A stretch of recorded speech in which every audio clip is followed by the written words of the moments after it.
Alireza Firuzja Ramesh Babu Praknanında Norway Chess Classic. D4, D5, C4, E6, Vezir Gambiti, At F3, At F6, At C3, C6. Pil G5, At B D7, CD, ED, Airbastау вариантта, E3, H6, Pil H4, G5. Өте жауапты шешім, мен бұл туралы айтам.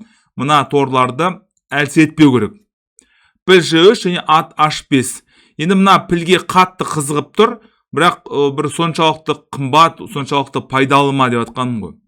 Піл D3 алдық, әрине бұлай алуға болмайды. Бұлай алатын болсаңыздар, мына E3-тегі сарбаз әлсіз болады. Алдық, піл G7. Вәзір C2, ат B6. Мен үнемі осы B6-дағы ат маған ұнамайды, не баратын жері, не басатын тауы жоқ. Рокировка піл E6 және патша B1. Әрине C жолы қауіпті болуы мүмкін. Сол себепті о бастан өзіңіздің патшаңызды B1-ге қоясыздар.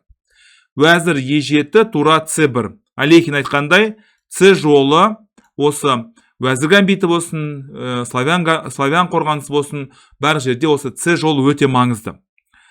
Рокировка ат A4. Енді біздің белгілі бір басымдығымыз бар, біз төртеуіміз, ал қарсылас деген бар болған екеу Вәзір қанатында.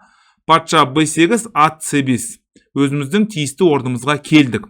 Тура C8 және Вәзір B3. Енді әртүрлі ат A6 деген әрекеттерді болашақта жасау.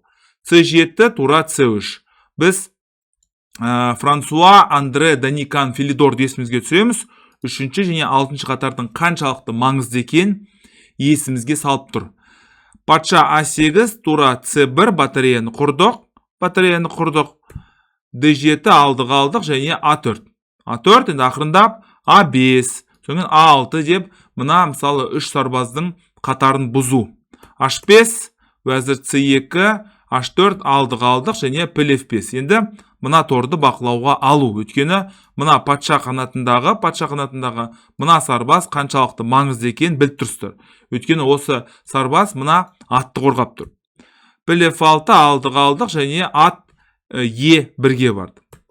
Вәзір E4 алдық және тура C5. Тура C5, бұл жерде ат енді D3-ке келе алмады, бірақ көрейік деп отқан бұл.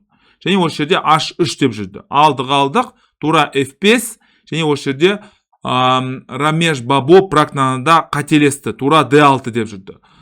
Айтуға енді оңай, бұл жерде пілді D8-ге қою керек еді. Тура D6, ат C2. 6, тура G1. Енді мына 3 сарбаздың қаншалықты мығым екенін көріп тұрсыздар, ал мыналар деген онша емес. Патша A7, тура G4, бірден мына жерге шабуыл жасаудың амалы. Ат B4. Ат A2 алдық және тура F4. Енді мынау бытыраңқы сарбаздар екенін білесіздер. Мына піл деген бұғатталған пілдердің бірі C5 және DC. Әрине, мына пілдің жолын ашты, бірақ сарбаздан айырылып қалды. Мына сарбаз өте қауіпті сарбаз. B6, ат B4.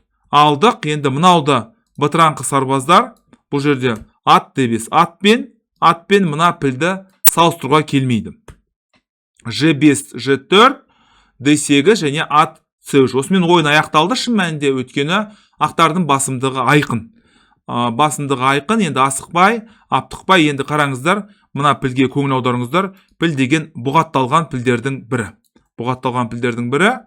Бұлай D2 және тура G4. Енді белсенділік деген сөзді біледі Рамеш Бабу, бірақ бұл орынды ма деген сұрақ туындайды. D8, тура E4, патша D1, патша C2 және ат C4 шах. Патша B4, енді жалғыз патша қалды. Осы жерде жалғыз патша, қасында оның бірде-бір ойыншы жоқ. Қиын жағдайға тап болмаса, кімге піл деп атқаным ғой. F3, әрине бұлай алуға болмайды. Алатын болсаңыздар, онда тура D2 және мынаны ап қояды. Тура H6 шах және A5. Дәл қазір мынандай мат қойғымыз кеп тұр. Тура H4, F4, бұлай алдық және мына жүрістен маттан құтыла алмайды. Енді пілді B4-ке қоятын болса, онда атты A1-ге апарамыз, B1-ге, соңын мынаяқтаған ап қоямыз. Міне осындай партия.